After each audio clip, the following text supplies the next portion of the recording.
At 9:30 on the morning of October 13th, 1940-4, deep underground on Adalbert Street, a German soldier pressed his back against the cold stone wall and listened to the footsteps echoing overhead.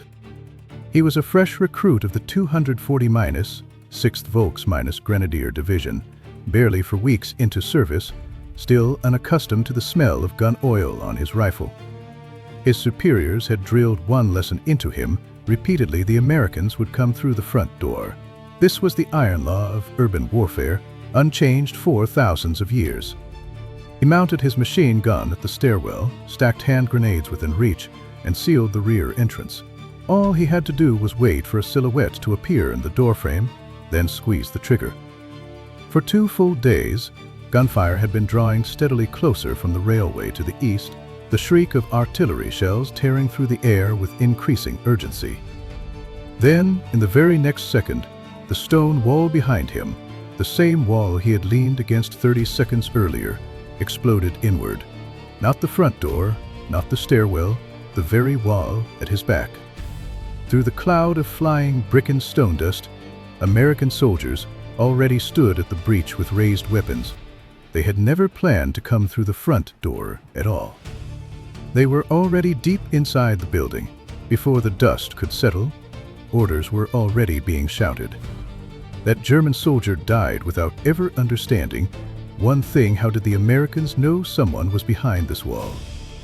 This scene appeared repeatedly in the after-action reports of the 240-6th Volks-Grenadier Division and in the post-war interrogation records of the German Western Front. The same German word kept surfacing in prisoner statements: unversed and lich, incomprehensible. They could not fathom how the Americans knew precisely which building to attack, which wall to blow, which cellar to storm through. How could these troops, who had never set foot in a German city before October 1940-, for navigate the labyrinth of thousand-year, old stone houses, underground pipe networks, and cellar passages, as if they held a detailed map of every single room? To understand why American assault teams could see through walls, we must turn back the clock, back to the city map covered in colored pencils after Normandy, back to the pair of P-30-8 Lightning reconnaissance aircraft photographing German cities from 30,000 feet. Back to the 120-4- page field manual the U.S. Army published in January 1940-4, and above all, back to a core question the German military had never seriously considered. When the attacking side no longer needs to assault through the front gate, how should the defense hold? In 1940-4, every military on Earth believed in one iron law of urban combat: the city always favors the defender. Every tactical manual said so. Every urban battle of the previous 5 years had confirmed it. Stalingrad proved it. Cassino proved it. Orton approved it. The Soviets, the Germans, the Americans, the British all reached the same conclusion: 1,000 defenders entrenched in houses, underground networks, and cellars could pin down 10,000 attackers for weeks. This doctrine was so deeply entrenched that in 1940-4, American tactical regulations classified cities as obstacle zones to be bypassed, never assaulted head-on. The initial American plan for Aachen was exactly that: avoid the city, lay siege, and wait for the Germans to surrender. But that plan was scrapped in early October. Adolf Hitler had declared Aachen a fortress city. Aachen was the coronation capital of the Carolingian Empire, the city where German emperors had been crowned for 600 years, with a per-war population of 160-5,000. Colonel Gertrude Wilk of the German 116th Division had ordered approximately 5,000 Volks-Grenadiers to hold the city to the last man. American intelligence estimated the actual garrison at nearly 12,000. The defenders were a motley assembly: veterans, wounded returnees, transferred Luftwaffe naval personnel, hastily assembled police units. Many had received less than 10 days of training. On paper, the garrison seemed unimposing, but under traditional tactical doctrine, that was irrelevant. By the rules, the defenders would win. The Germans possessed every textbook advantage. Aachen's medieval inner city, was a warren of twisting alleys and Prussian-era side streets with scarcely a straight road to be found. The buildings, mostly 3- and 4-story stone structures, stood wall to wall, all connected to underground networks dating back to the Roman Empire. The old walls were a full meter thick. American 70-5- tank guns firing point-blank. Even 105-mm howitzers often produced nothing more than a crater, failing to breach the stone. The factory district east of the city center was even more formidably defended. On October 12th, when the U.S. 20-6th Infantry Regiment's 3rd Battalion launched its assault, they encountered buildings whose exterior walls had been reinforced with tank armor plate. Tank guns were useless. The 80-9-mm bazooka was equally ineffective. Infantry could only charge under withering fire with no support. Flamethrower's with a range of barely 15 yards were practically suicidal against German crossfire. By traditional calculations, American casualty rates in such conditions should have reached 50%. Worse still, German urban defense tactics were thoroughly rehearsed. The Americans had to advance by the book machine guns sweeping the streets, troops massing at the main building, breaching the door with explosives or gunfire. The first soldier through the door would be caught in the backlight and cut down by a machine gunner on the stairs. The second would fall at any moment. The third would panic. By the time Americans fought their way upstairs, the Germans in the cellar would have slipped through underground tunnels the Americans never knew existed, circled back through the adjacent building, and attacked the remaining Americans from behind. This was the first logic of German urban defense, the standard playbook of the underground assault teams. The Soviet defenders of Stalingrad had used it to bog down the Germans. The German defenders of Cassino had used it to stall the Allies. The Big Red One's 20-6th Infantry Regiment, which had fought from Normandy to Omaha Beach, knew this all too well. The pre-battle briefing had made it crystal clear. On the night of October 12th, Lieutenant Colonel Darrell Daniel, commander of the 2nd Battalion, addressed his assembled troops with just a few words. He was an orphan raised in an adopted home before entering West Point. He told them that the well-trained German soldiers were formidable opponents in fortified combat. The Americans, fresh from the landings in France, had not yet adapted to the brutal rules of urban warfare. Only thorough preparation could reduce 2nd Battalion's casualties. Those words were critically important. All the confusion the Germans would experience over the next 9 days stemmed from the deeper meaning behind Daniel's statement.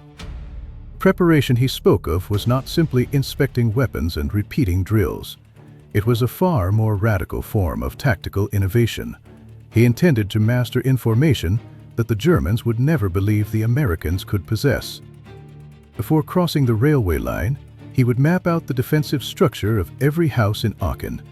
The German bewilderment was not without reason. They had followed orthodox urban warfare doctrine to the letter. The ground above and the underground networks below had all played their part. From their tactical perspective, the defense was impregnable. What they failed to realize was that the Americans were not playing by traditional rules at all. After 2.5 years of bitter experience in Italy, the U.S. Army had grasped a fundamental truth: the urban warfare teachings of 1930-9 were obsolete for the combined operations battlefields of 1940-4. The Americans had created 3 systems that no other military on the planet possessed, systems that rendered traditional urban defense architecture utterly worthless: city-wide aerial navigation maps, a building-number grid positioning system, and wall-breaching assault tactics. In November 1940-4, 3 weeks after Aachen fell, a 40-6-year-haired, thin-rimmed glasses wearing Cornell University graduate walked into the bomb-damaged Dock and Technical University and discovered that the aerial maps were only the beginning. The Germans thought the Americans had seen through the layout of every room. The reality was far stranger. On April 18, 1940-4, 5 p.-8 Lightning reconnaissance aircraft took off from the Royal Air Force Base at Newmarket, England. At 30,000 feet, they photographed 3-quarters of the Netherlands in a single hour. By 1940-4, the scale of American and Allied aerial reconnaissance exceeded anything the Germans could imagine. The U.S. Army Central Interpretation Unit processed 80,000 aerial images every day. The 10th Air Reconnaissance Squadron alone produced enough reconnaissance photographs each week to fill an entire freight car. All aerial imagery eventually flowed to one unit, the very unit that made Aachen's German defenders feel their underground stone walls had turned to glass. The U.S. 1st Army Air Photo Interpretation Detachment. This unit, staffed by sergeants and enlisted men, produced the base maps for all Anglo-American operational maps and marked the positions of American units on them. On October 4th, the 650-4th Engineer Battalion printed the first Aachen tactical map. Using the British GS standard map as a base, it marked the entire city and suburbs, with the Air Photo Interpretation Detachment adding red overlays pinpointing German infantry positions, high-ground anti-tank positions, and tank combat emplacements. Only one original of this map survives, with 2 copies held in a Dutch museum in private hands, but aerial photography alone could not see inside buildings. A map could mark a machine-gun position on the 2nd floor of a 3-story apartment on Hindenburg Street, but it could not reveal the internal room layout, connecting passages, stairwell directions, or whether the cellar connected to the neighboring building's tunnel. To penetrate these secrets, the Americans needed more intelligence, and in Aachen and every subsequent German city battle, they obtained internal documents left behind by fleeing German forces. On November 2, 1940-4, 12 days after Aachen fell, 40-6-year-Lord Major Floyd W. Huff stepped into the war-damaged Aachen Technical University on the city's western edge. He held a civil engineering degree from Cornell, had read Heron sharp features behind thin-rimmed glasses. Before the war, he had led survey expeditions across the American West and mapped South American rainforests for oil companies. He now commanded a 19-man special team code named the Huff Team, carrying free passage credentials signed by Supreme Headquarters of Allied Expeditionary Force. In the bombed-out University Library, Huff found the treasure he had been seeking. The Germans had already sorted, cataloged, and crated the archives for evacuation, but ran out of time and were forced to abandon them. The files contained geodetic survey data of extraordinary precision, comprehensive coordinate systems for all of Germany, covering vast areas the Allies had not yet reached. The Huff Team immediately microfilmed everything and rushed it to the front lines. Allied artillery units subsequently used this German survey data to dramatically improve their firing accuracy. This was the second piece of the puzzle. The Americans did not merely have aerial reconnaissance to locate German forces, they now possessed the German military's own precision survey data for the entire country. Every intersection, railway crossing, and elevation point was now at American disposal. At this point, the German confusion had its answer.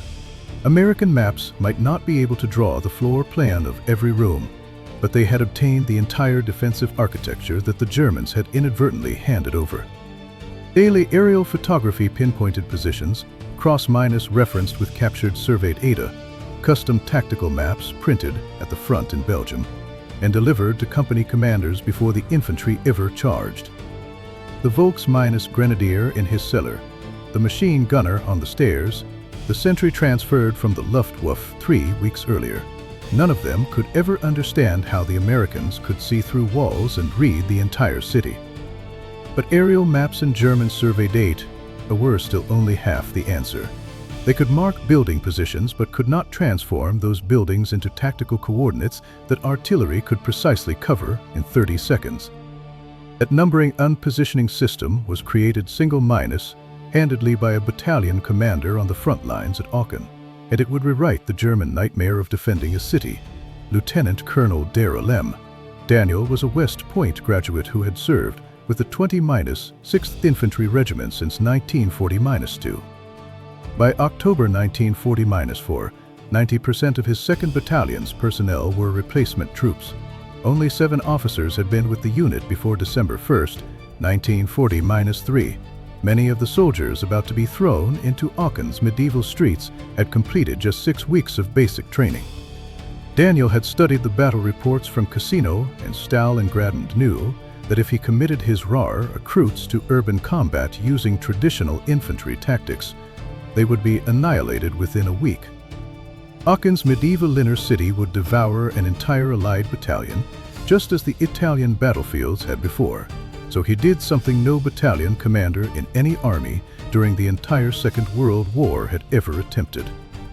Using a British survey map as a base, he overlaid the 1st Army Air Photo Interpretation Detachment's defensive positions layer and assigned a unique number to every intersection and key building within his 2nd Battalion's to -1,000 yard frontage.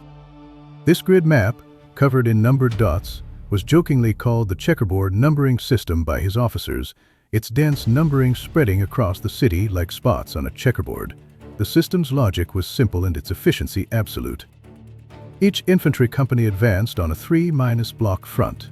Instead of reporting German street names, which were easily garbled over radio, they simply called out numbers: Building 40-7, Building 60-2, Intersection 14.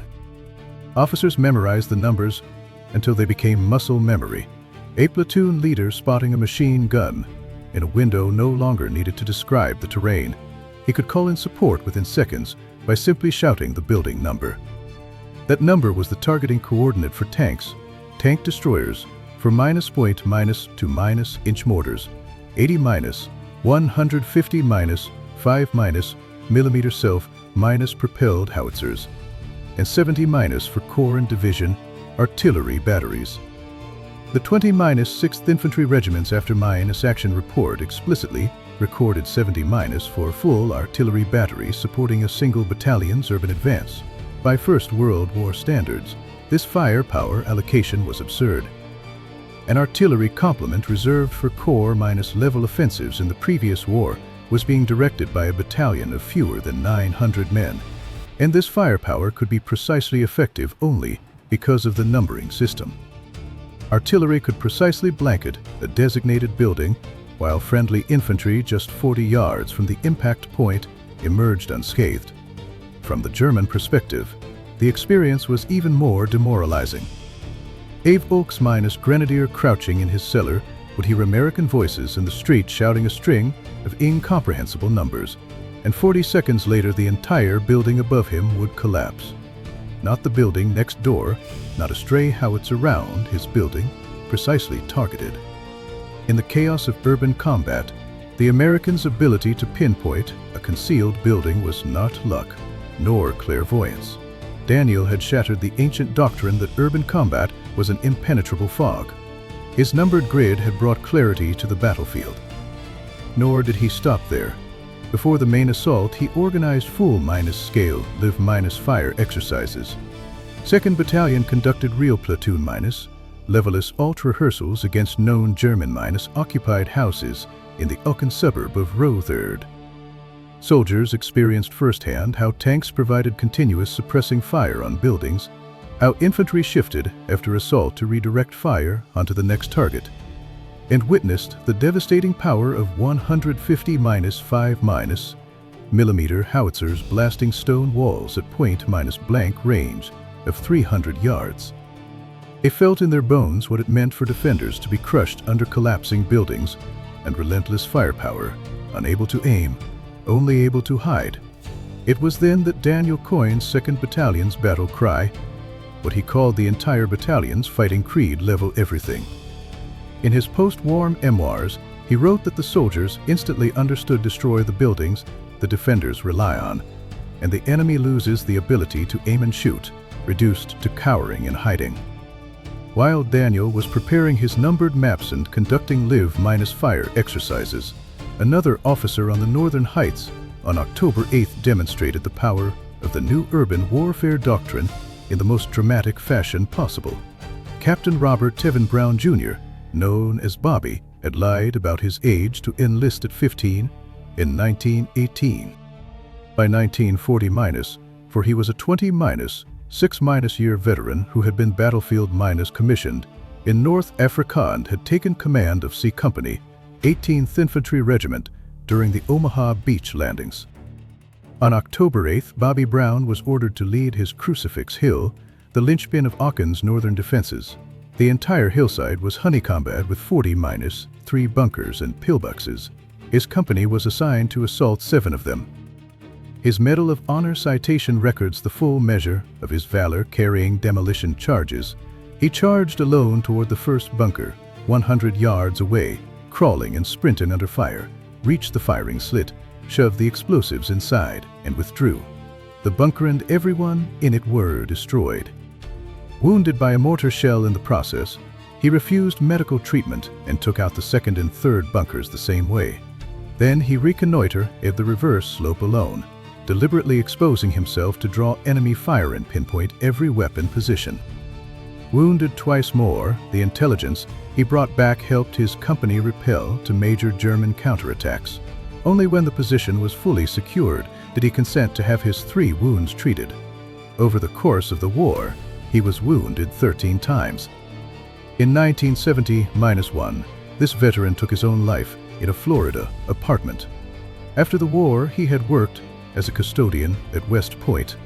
He was eventually buried at Arlington National Cemetery. It was Bobby Brown's capture of Crucifix Hill that completely sealed off Aachen, turning the city into an isolated pocket and making Daniel's checkerboard numbered map truly lethal, transforming German cellar positions into death traps the defenders could not comprehend. The Germans remained fixated on the surface question, how did the Americans know which building I am in? They never grasped the deeper truth: the Americans no longer cared which door they came through. The third tactical system that unlocked the mystery of room layouts had a core principle that was not about mapping floor plans at all, but about making floor plans completely irrelevant. This entirely new American approach to urban warfare was not born from thin air in 1940-4. It was forged in blood from the spring of 1940-3 through the autumn of 1940-4. In city after city, the Germans had been ordered to hold. The earliest bitter lessons came from Cossino and Ortona. The Canadian forces fighting alongside the Americans developed a new tactic that was quickly incorporated into all Allied infantry manuals under the name mouse-holding. The tactical logic was brutally simple: if the defenders control the streets and front entrances, then abandon the streets and blast through the shared walls between adjacent buildings. This technique was not a Canadian invention. British pre-war tactical schools had taught it, but the Canadians perfected it under fire at Ortona, while the Americans watching from the sidelines adopted it wholesale. In January 1940-4, all these lessons were codified in the U.S. Army's official Field Manual 30-1-50, Attack on Fortified Positions and Towns, 120- for pages, Restricted Distribution, published by the Government Printing Office in Washington. For the first time, the manual established as official doctrine in fortified cities: streets and front doors are death traps. Walls are the breach points. By the time the 20-6th Infantry Regiment moved on Aachen, mouse-holding was no longer an emergency expedient. It was standard American tactical doctrine. Every engineer attached to Daniel's 2nd Battalion carried demolition equipment. They no longer assaulted front doors. Their sole job was to blast through interior walls. Whether gypsum, brick, or a 1-meter- thick medieval load-bearing stone wall, everything was breached with explosives. What caught the Germans even more off guard was that this tactic fell entirely outside the scope of their own tactical manuals. The 20-6th Infantry Regiment, supported by Division and Corps Artillery, repurposed them -12 150-5 mm self-propelled howitzers as engineering battering rams.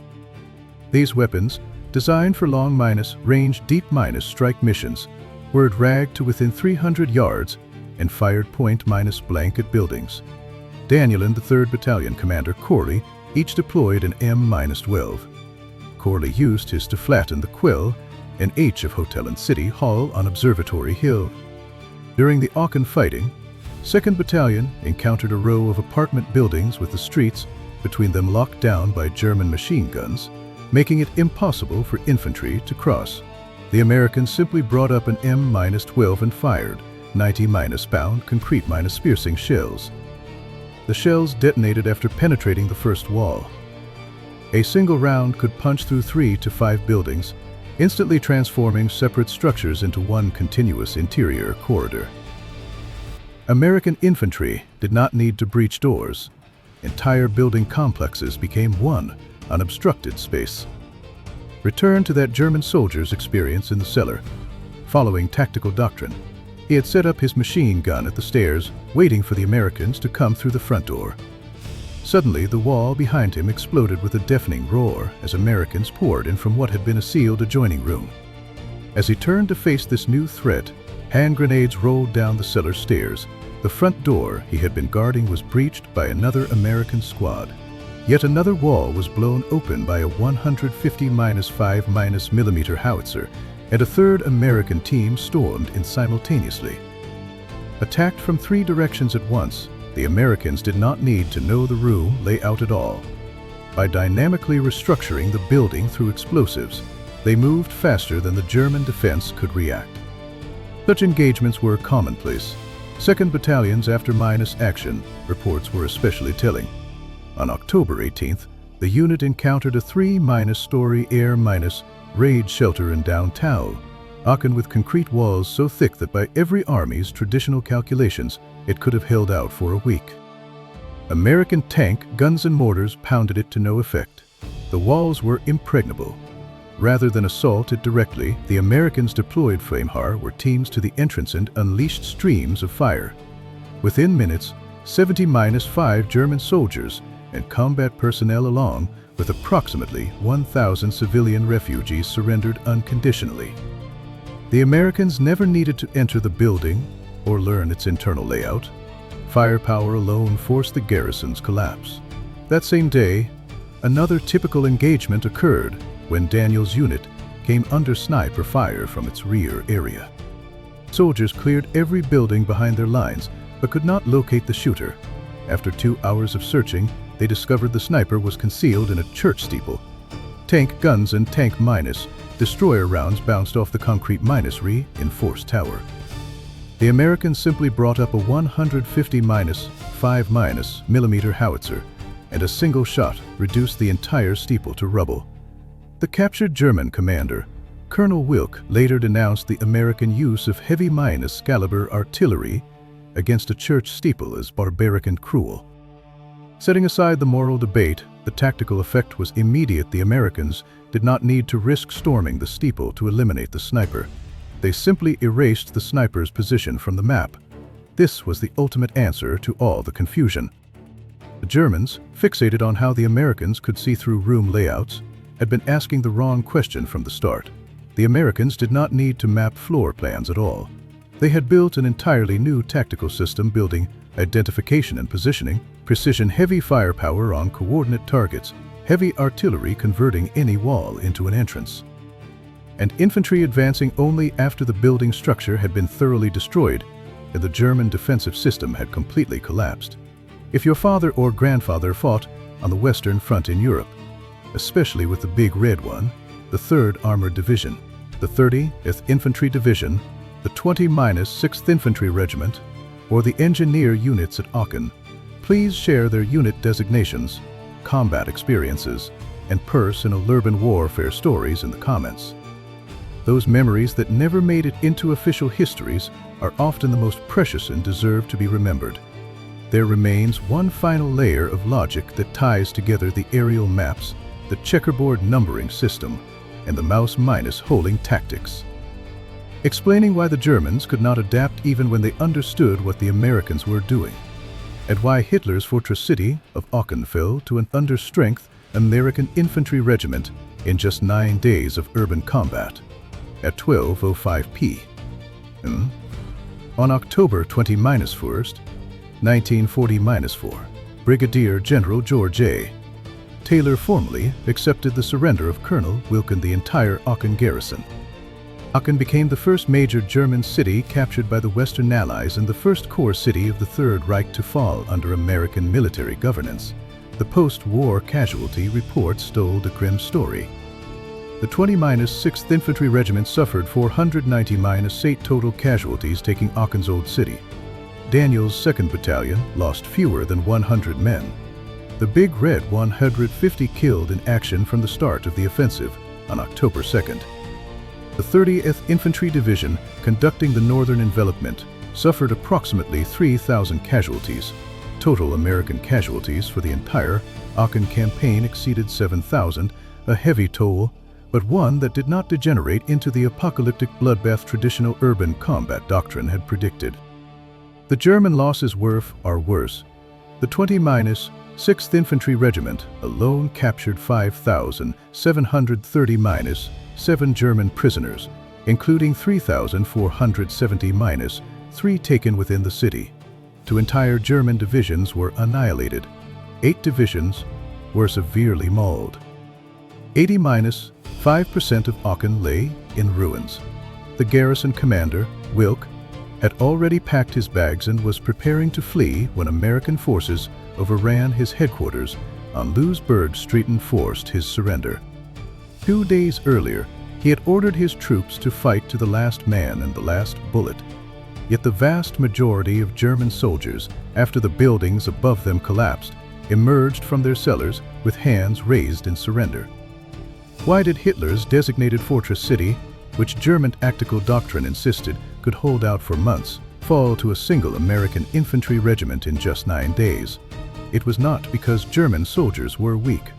Though many were our recruits and walking wounded, the veterans among them fought with fierce tenacity. Nor was it American numerical superiority. The 20-6th Infantry Regiment committed approximately 2,000 troops to the assault, facing what American intelligence estimated as nearly 12,000 defenders. There was only one fundamental reason: the Germans clung to obsolete tactical doctrine, while the Americans had abandoned it and rewritten the rules of urban warfare. The Germans still saw urban combat as a contest where the defender knew the terrain and the attacker was blind.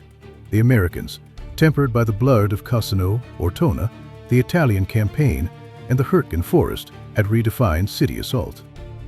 They had integrated 3 systems no other military on Earth possessed: first, daily aerial reconnaissance that tracked every German defensive position in real time; second, a city-wide building numbering grid that allowed platoon leaders to call in precision fire from 70- for artillery batteries at will; and third, demolition and heavy caliber wall breaching tactics that turned every wall into a potential entry point. The combination of these 3 produced the battlefield effects the Germans found incomprehensible. The Americans might not have possessed the floor plan of every room, but they had an industrialized tactical system that rendered floor plans strategically meaningless. The deeper truth did not surface until November, when Hofstein moved into France and discovered the German survey archives in the Aachen Technical University Library. The precision geodetic coordinates from German surveying instruments were microfilmed by the Americans and rushed to the front lines. In subsequent Allied bombardments of Dusseldorf, Cologne, and every German city east of the Rhine, the gunners used geographic data that the Germans themselves had surveyed. Germany had lost more than just Aachen. It had inadvertently handed the Americans the defensive keys to every city east of the Rhine. The Germans never grasped the core problem. They kept asking how the Americans could read their rooms, but never asked the question that mattered most: when, over the past decade, had the Americans stopped following the ancient rules of urban war and started treating city combat as an intelligence engineering problem? Deploying the full technical apparatus of industrial civilization to a tactical level no other military could even imagine. The historical record points to the answer between the Tunisian campaign of 1940-3 and the Italian winter campaign of 1940-4. In the bloodbath of Cassino, American infantry first understood that the front door is a death trap. In January 1940-4, Field Manual 30-1-50 codified combat experience into official doctrine. On the night of October 13th, Lieutenant Colonel Daniel sat with his maps and colored pencils, planning the numbered grid through the night. And in that cellar on Adalbert Street, a Volks-Minus grenadier of the 240-6th Division, pressing his back against the stone wall, suddenly realized that what had been a wall had become the enemy's door. In the cellar on Adalbert Street, the dust was still settling. The German soldier knelt with his hands clasped behind his head. A stone wall that had been solid and impenetrable was now a breach point into the interior. The American sergeant standing in the gap had no need to pause and puzzle over the room layout. He already knew everything through intelligence. He stepped through and kept advancing forward. If you want more hardcore breakdowns of history's most revolutionary military tactics, smash that like button and subscribe to the channel for weekly deep dives into the strategies that changed the world. I am your battlefield analyst, bringing the past to life one operation at a time. See you on the next front.